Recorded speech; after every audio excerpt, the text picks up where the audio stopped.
Hi, everyone. Welcome to the Psychology and Spirituality, a Bridge to a Better Life discussion. The Psychology and Spirituality weekly talks are based on the works by Joanna de Angelis, and we're here to offer this safe space to confront, compare, correlate, and expand spirituality concepts from a psychological lens. I am so very happy to be with you again, Yuri. Yuri Castro is here with us to talk a little bit about health and well-being, right? And how the attainment of health and well-being leads to an approach to holistic health or health holistically.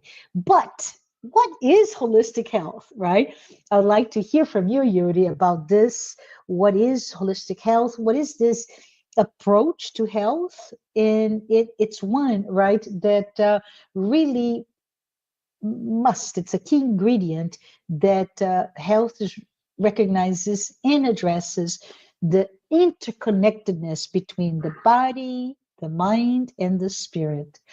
And as we all know, Joanna de Angelis, through her books and teaches, she emphasizes that indeed health and well-being are deeply interconnected with both our physical and spiritual dimensions.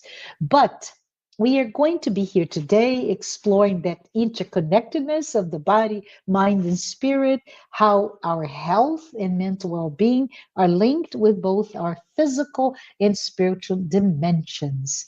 So, with that, I want to know, Yuri, can you tell us a little bit, just to start, what is holistic health? What are your thoughts?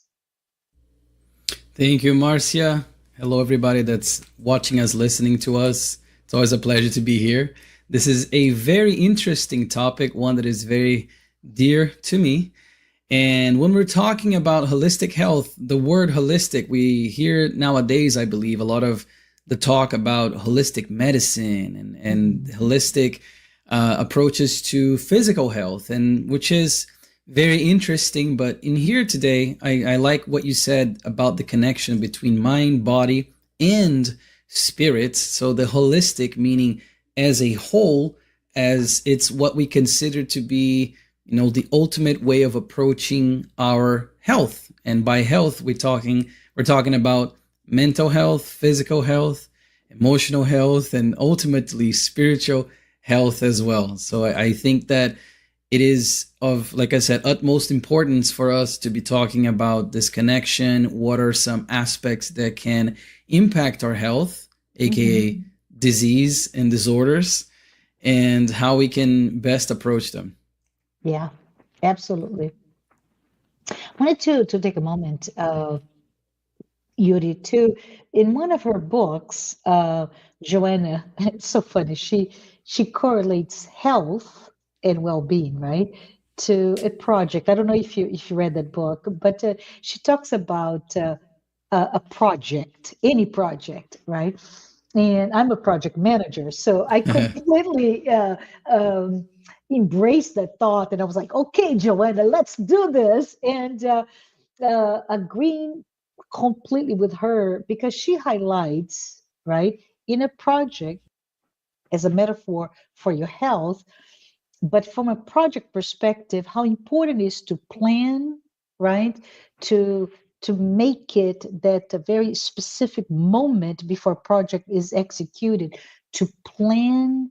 And when you do this, you are able to achieve a successful, well executed project. So, for example, um, for me, the quality of any of my projects outcome will depend on my project planner, right? For all of you project managers, I'm sure you're smiling and agree with me, but my project outcome will depend on my careful planning. For example, that includes the estimation of my effort, the projection of my outcomes, calculations, and all of it will lead to this, what we call, or ensure or help support flawless execution. And in continue that thinking, Yuri, I was thinking that what happens when we don't plan well as project managers or not, and this is again correlating with health, right?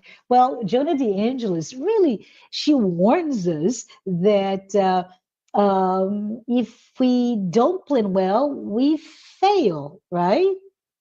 Most of the times.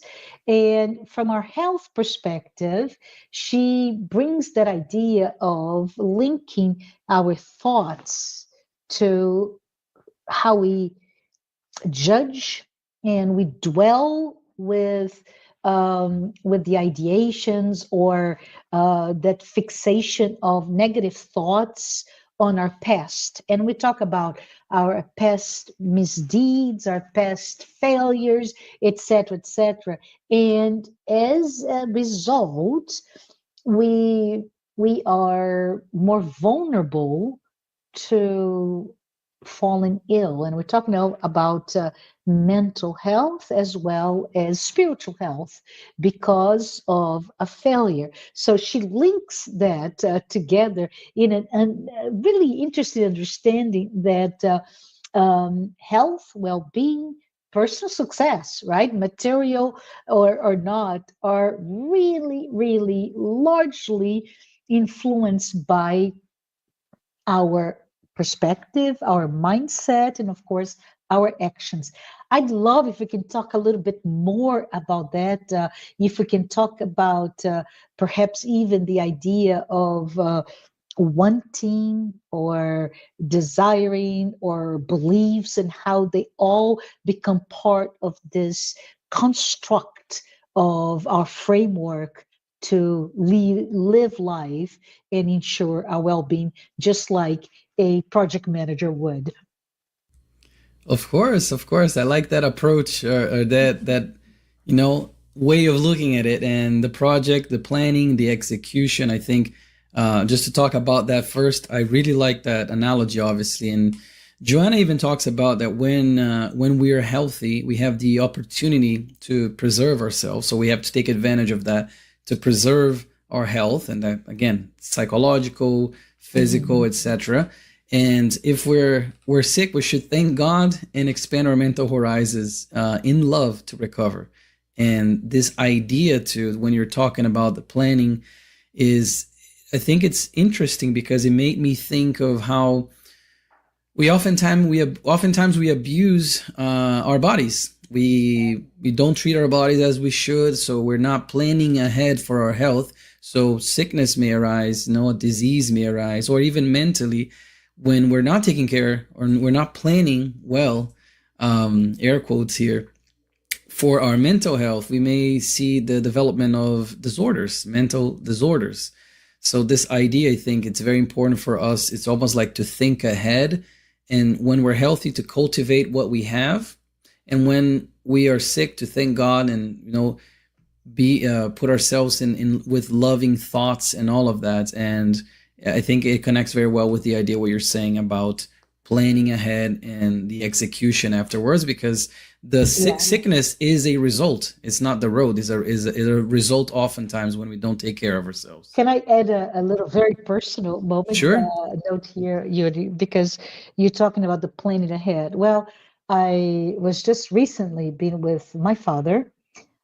Caveat to everyone, my father's almost 102 years of age. So he had an infection on the legs tendon. There's a very weird and long Latin term. I will not repeat it here, but anyways, it was an infection in his leg, and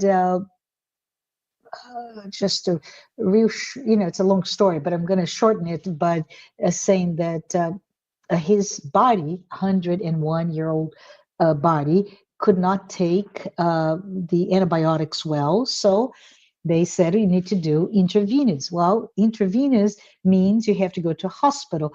At his age, immediately put him in an intensive care unit. So he comes in here, he's completely sane in his mind. His body is really as good as it gets, right? And I was there visiting him, and doctor after doctor would come to him, and they would ask him, do you know, very, it was a geriatric ICU unit. So, do you know why you're here? And he would go, yes, blah, blah, blah, and this is the blah, blah, blah, blah. And he would have this very, very interesting conversation. And they would all, every single one, just be taken aback by his ability, cognitively speaking, to understand why he was there and what happened, etc., etc. And they all invariably would ask, what's the secret?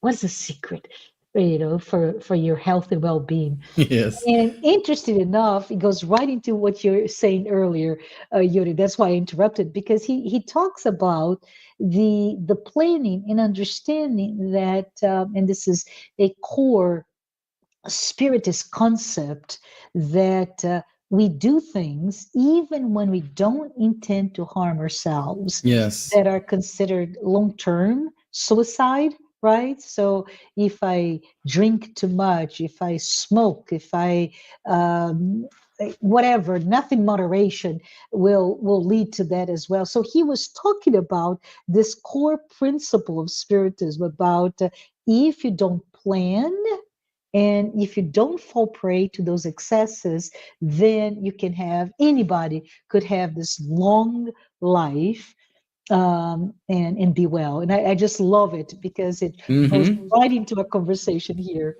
Exactly. And I think that when we're young, we're, we elude ourselves thinking Yes. that our bodies are going to be that way forever. So Yeah. oftentimes we may see, mistakes being made Yeah.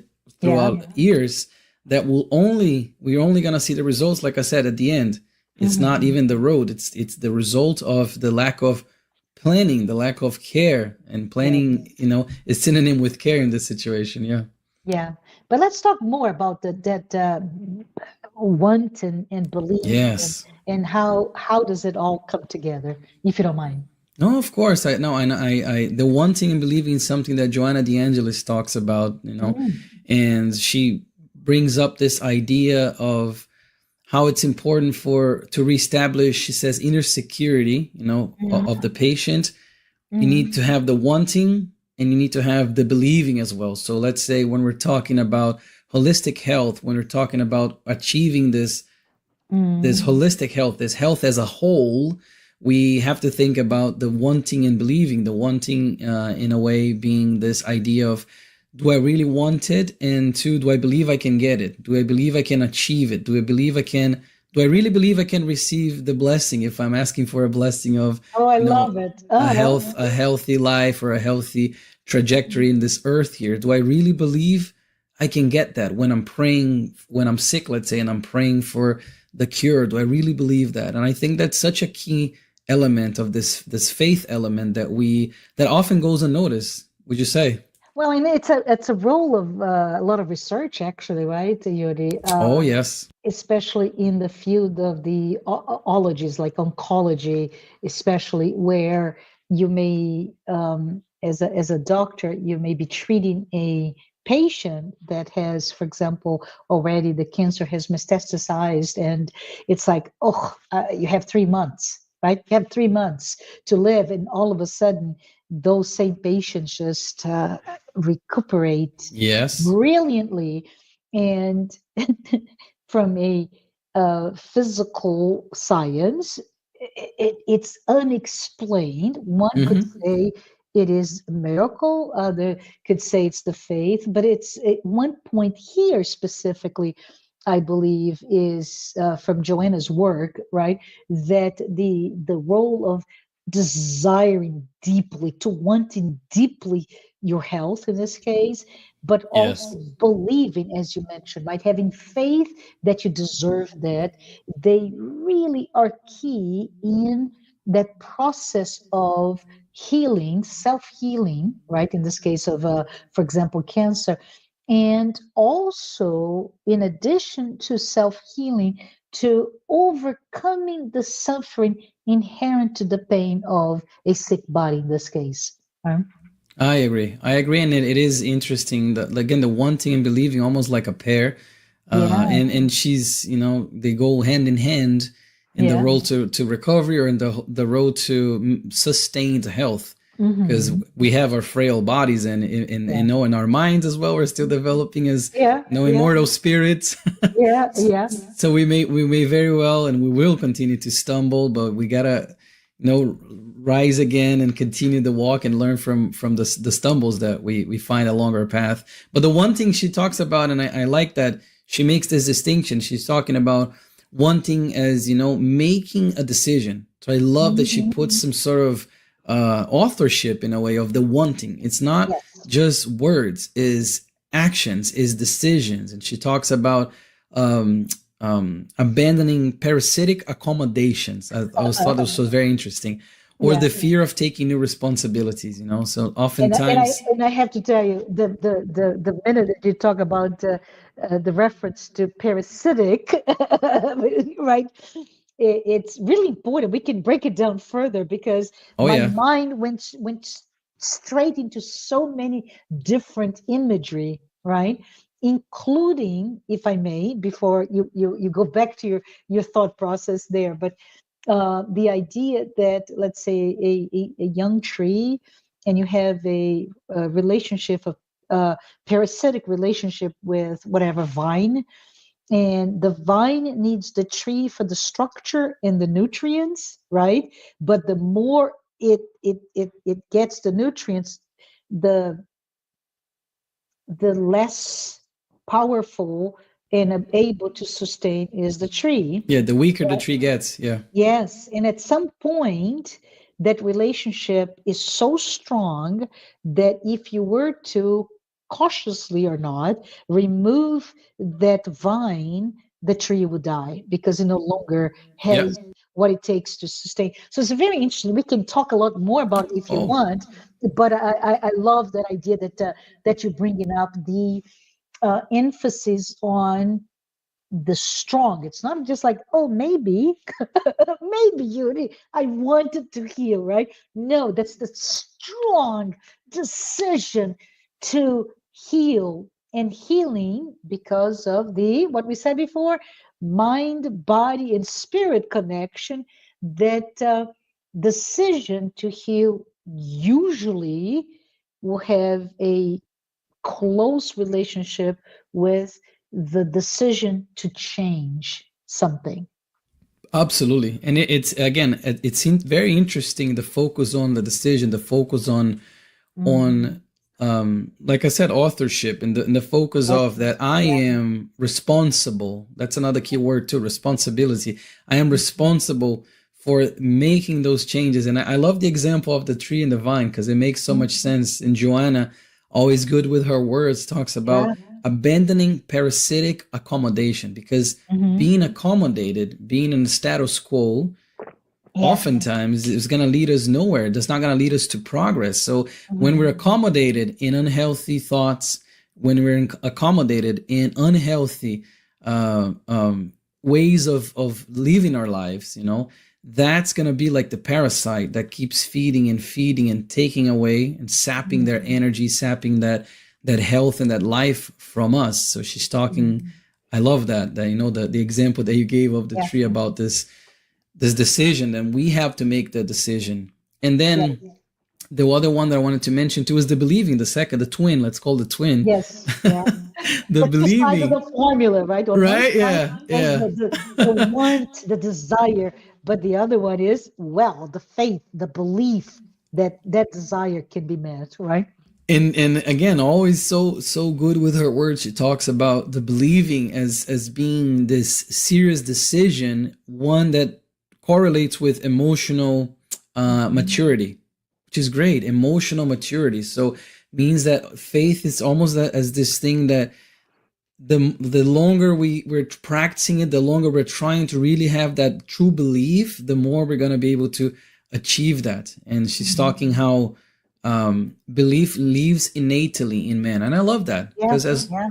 right, what do you think? As sparks of the love of our God, of our Father, our Heavenly Father, we all have that innate love in us. And she says that it awaits the stimuli to make it blossom, to make this Yeah. belief blossom. What do you think? Yeah, I love it. I have a different image, right? Which underscore that innate love in us.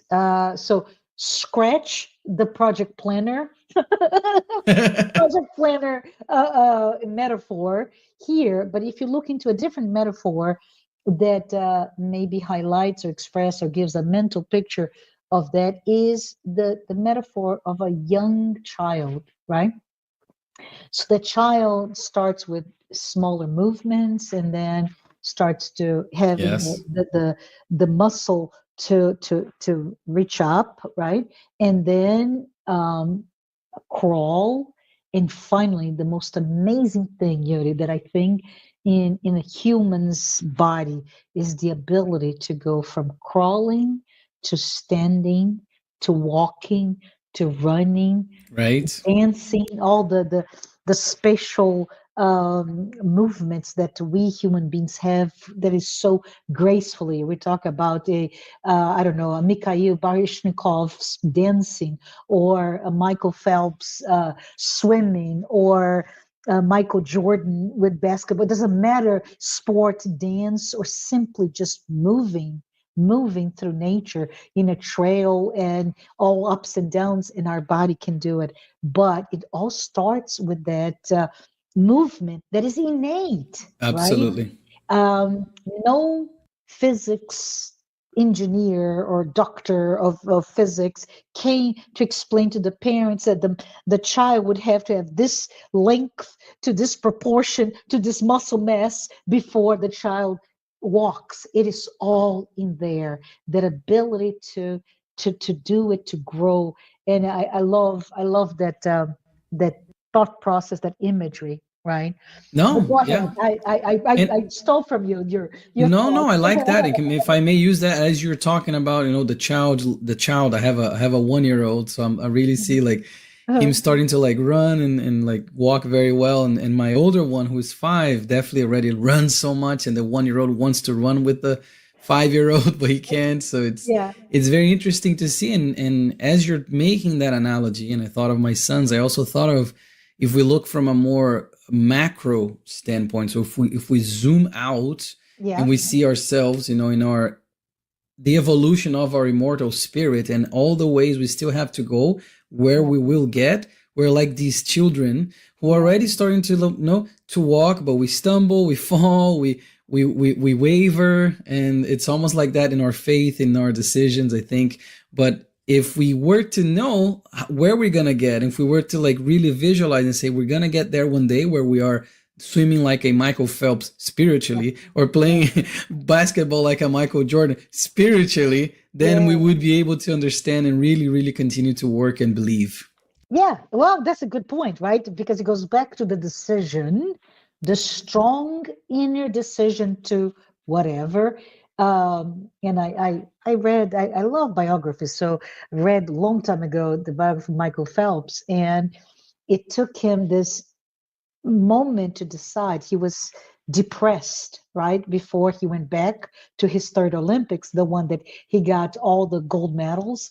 But it was decision, either I will stay depressed, because it happens to athletes of that Oh yeah, caliber, right? After finished, it's you spend decades of your life to seconds of that moment that you of achieve. seconds of performance, and he is very open about mental health, which is Yes, great for the field. Yes. he's an advocate, right? Of that is awesome. But his decision was, yes, I take the challenge. I'll do it. But as you mentioned, it does not mean a decision and that's it. There was that commitment to change his body, right?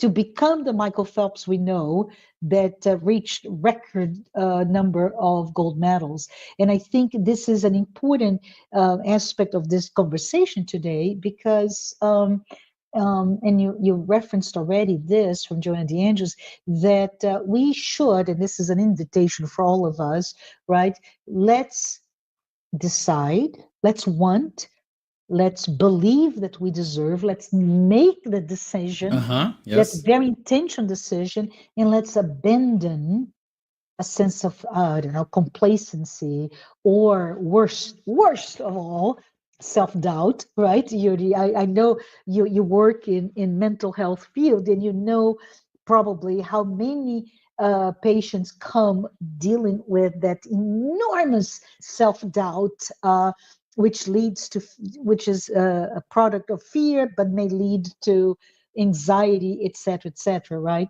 But that once we make those decisions, we are now open to be, metaphorically speaking, the Michael Phelps, the Michael Jordan, or whatever, any other Michael, spiritually speaking, but that we can be as healthy, as happy as we can ever want to be. Mm-hmm.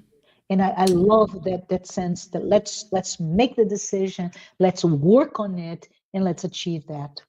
Yes. Let's work on it. Let's achieve it. And Joanna, in the Mhm. same on the same note, she warns that the wanting and believing they lead to struggle, which is good to for us to realize that it's not going to be a quote unquote walk in the park. It's not going to be something that is very easy, because oftentimes we're gonna be working against these parasitic tendencies that we have fostered Yes, through multiple yeah, lives even. So yes, it's yeah, there's a lot of the chains, there's a lot of the those things holding us back, that weight that's holding us back from the changes that we want to achieve. But we need to believe and understand that it's going to lead to struggle. And another thing, yeah, again, I love the way she uses these words to paint a picture. She's saying that the struggle is going to be like it's making the decision to leave the dark cave for the, I think it's field of success or something like that, she yeah. says. So like leaving like this dark cave. So she's painting this visual image. What do you think? I love it. I love it. It goes back to the project planning, right? If I don't know if you know this, Yuri, because you don't live in Georgia, but several years ago, and it was very interesting because my 101-year-old dad, his professional life was a civil engineer working with roads, Oh. right? So that's his life, and I think I was, I don't know, out of the country. I come back and found out that while I was gone, the underpass of one of the arteries of Atlanta, where I lived, Atlanta is known for its terrible traffic, but Uh-huh. one major overpass, it collapsed. It collapsed. So we had I think it was right what they call the spaghetti junction, because it looks like spaghetti with so many overpasses. But right there, it just collapsed. Nobody died, but there was this hole that increased the complexity of traffic in Atlanta. And this was called the Miracle Project, because in 1 month, they were able to fix it. So I mentioned that to my dad Wow. at the time, and he said, "Do you realize that this is uh, a government type, a city, state, or federal project to fix that? As such, it requires bidding.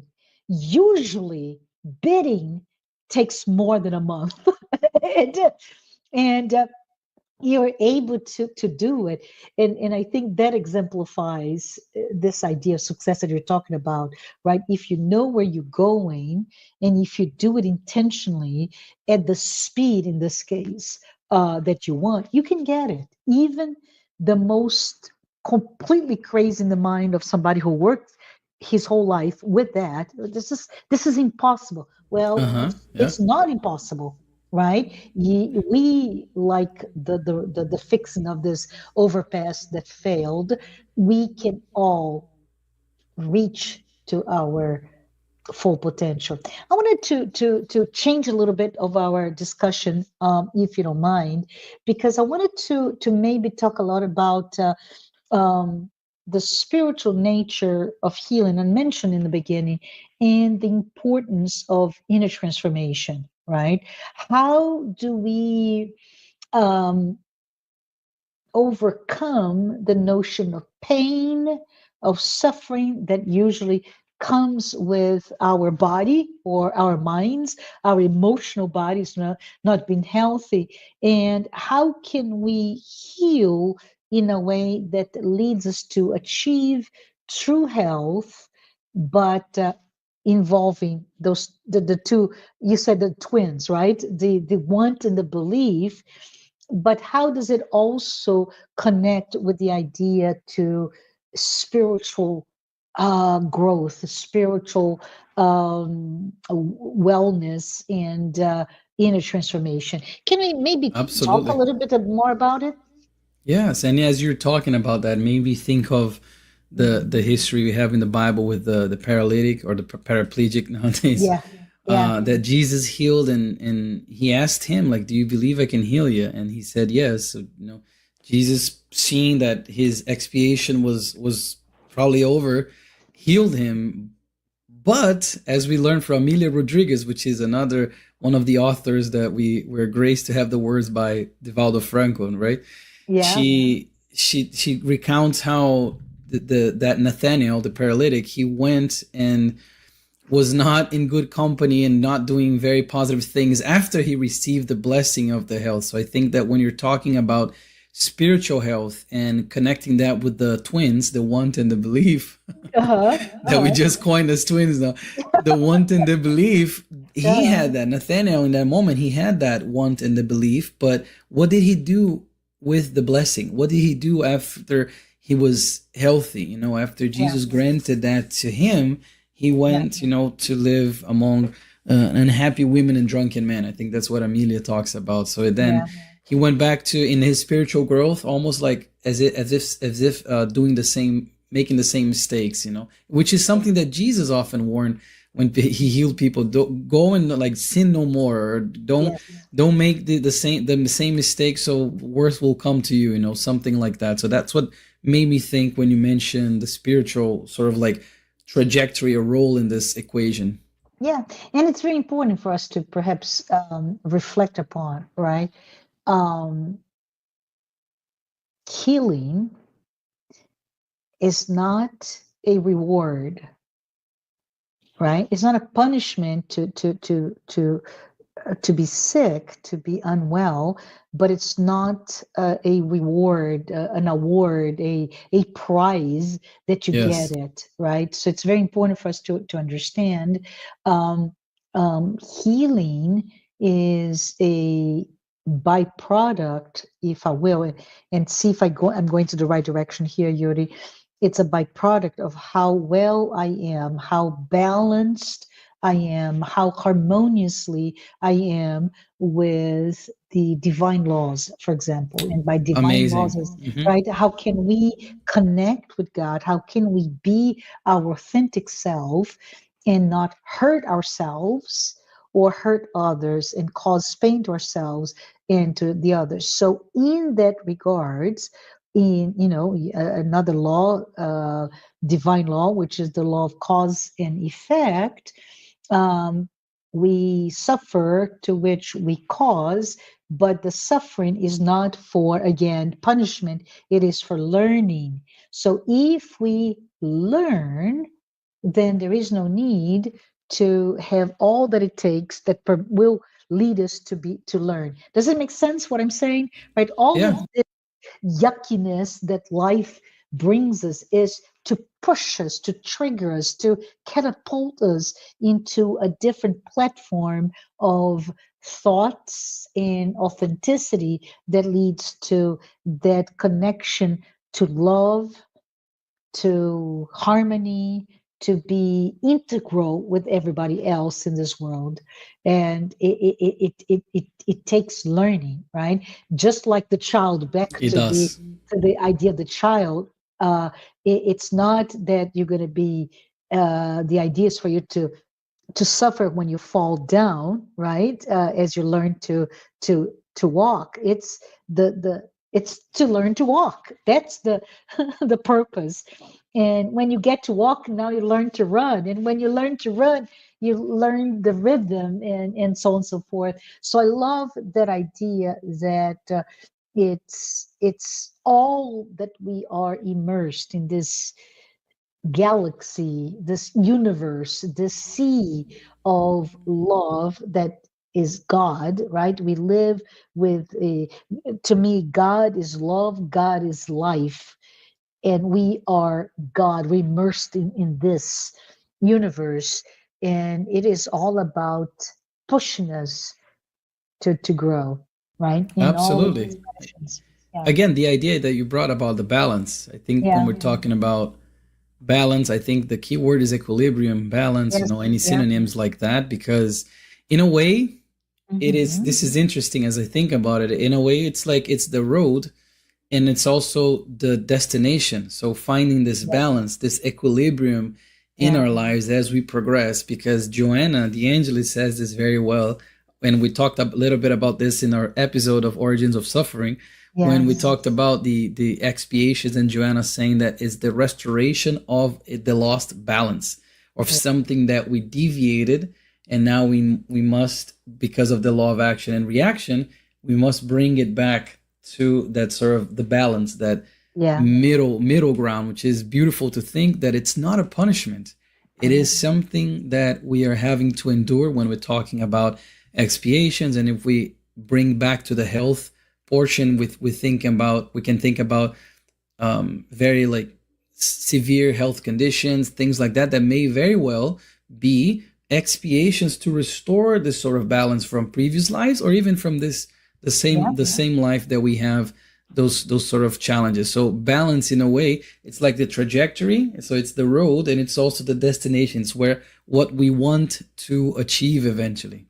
Yeah, and if we go further into this idea of balance or equilibrium, and Joanna de Angelis, right? She brings the notion because and I like to do this parenthetical note here, Yuri, because there's a lot of publications and movies about how bad your ego is, right? And we're moving away from our egoic constructs, and then we say, and she says, no,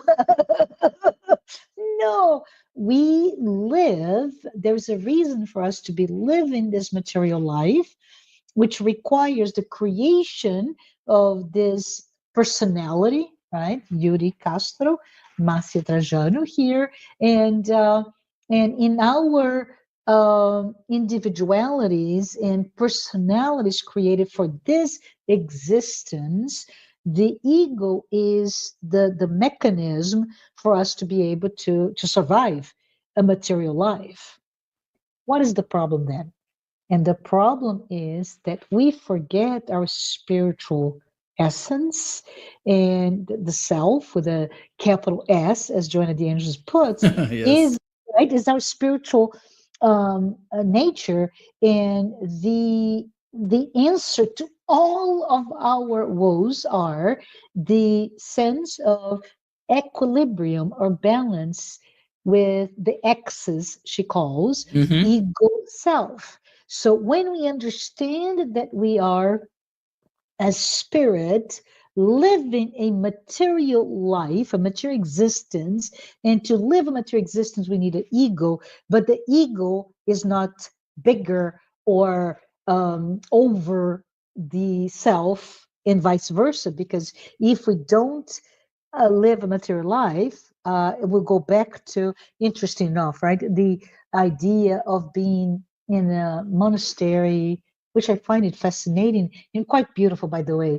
But live in a monastery, not speaking in silence and praying in adoration, that's living a completely devout spiritual life in worship God, but that's not why we're here.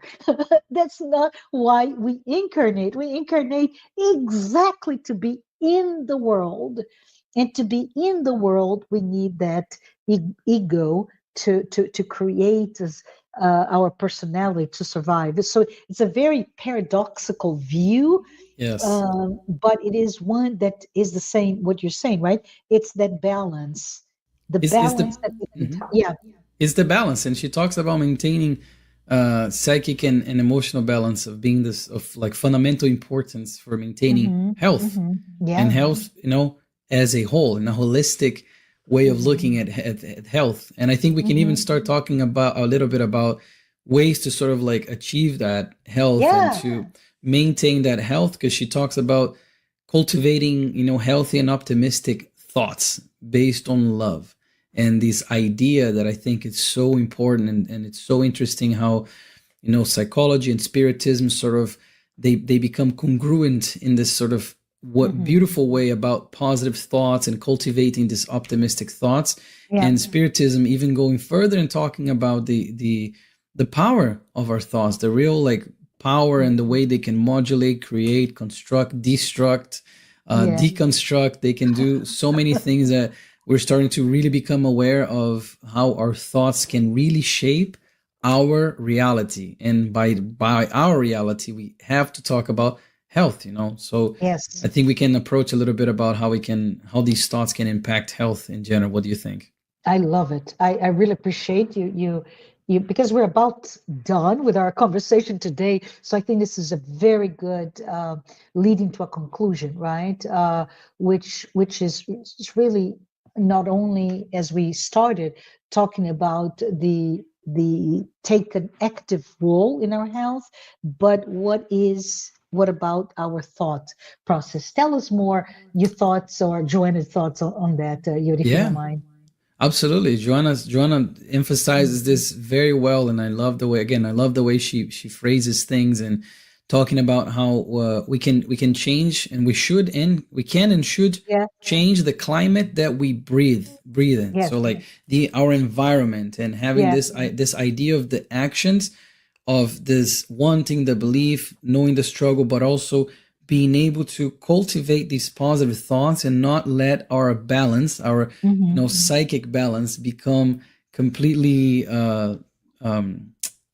like go to waste Yeah. by occurrences, by Yeah. difficulties along the path. We must cultivate this faith, this love.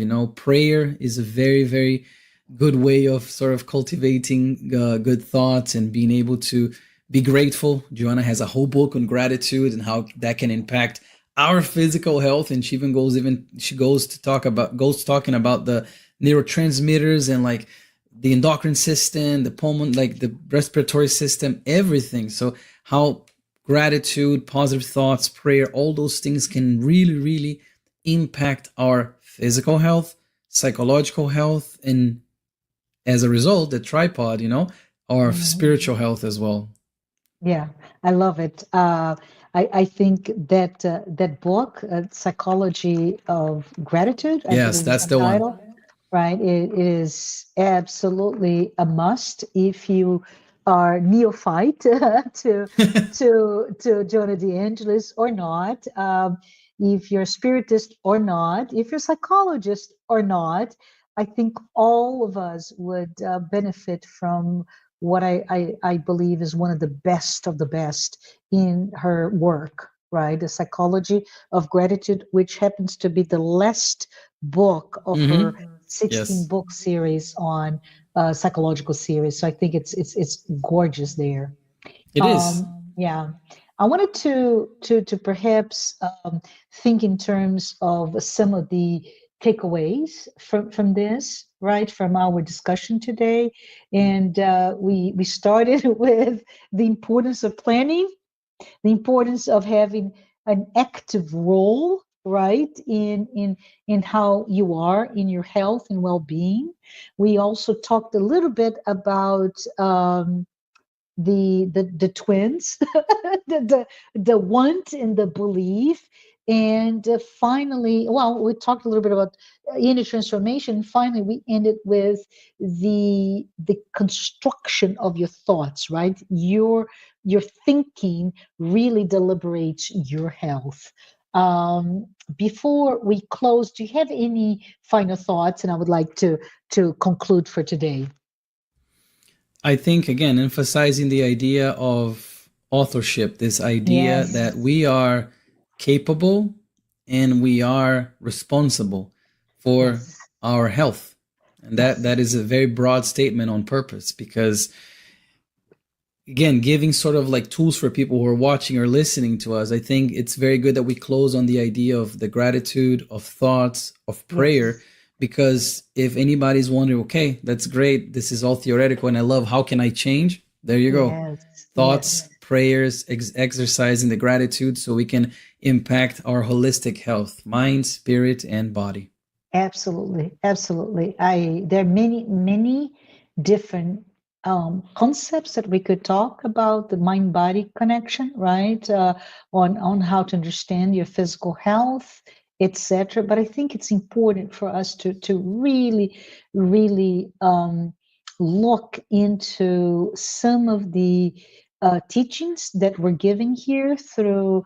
We actually reference what, three, four, five books from Joanna de Angelis. So she brings the notion of health and well-being in many of her work. And overall, we're here to talk about how health and well-being is really this holistic process, right, It Yuri? is. Mm-hmm. And as a process, and I think the emphasis here is a process, we must understand that emotional, mental, spiritual health, they're equally important than your physical health.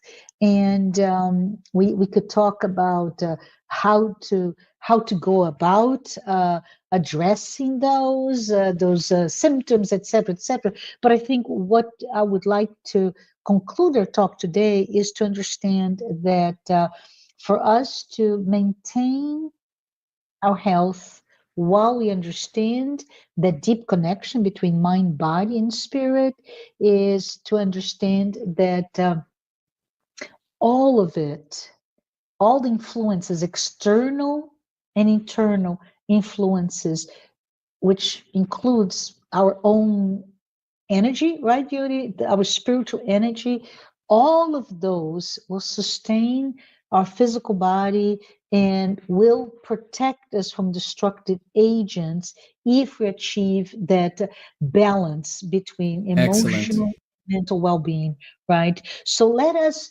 practice that. I think it's important for us to be courageous, Yuri, to reach that mental and emotional spiritual balance and want, right? Want and believe that you and I, all of us, can overcome any state that requires healing and become healthy. So, with that, I just want to say thank you. Thank you so very much. If this is the first time that you're with us, just remind us, be reminded that Psychology in Spirituality weekly talks are that we are here every week, and the discussions, the topics of discussions are based on the works by Joanna de Angelis, and you're able to understand and with those perhaps thought-provoking discussions, right, to expand your own spirituality concepts and juxtaposing them with your own concepts, your own perspectives. And I want to, before we close, to thank our sponsors, Mansão do Caminho, the United States Spiritist Federation, the International Spiritist Council, and AME Brazil. AME Brazil is the Brazilian arm of the Medical Spiritist Association. Hope to have you back during our next episode. If you have not done so, love if you can hit subscribe so that you can check us out for the next episodes. Thank you, Yuri. I loved this time with you, and hope to see you again soon. Thank you, Marcia. Thank you, everybody.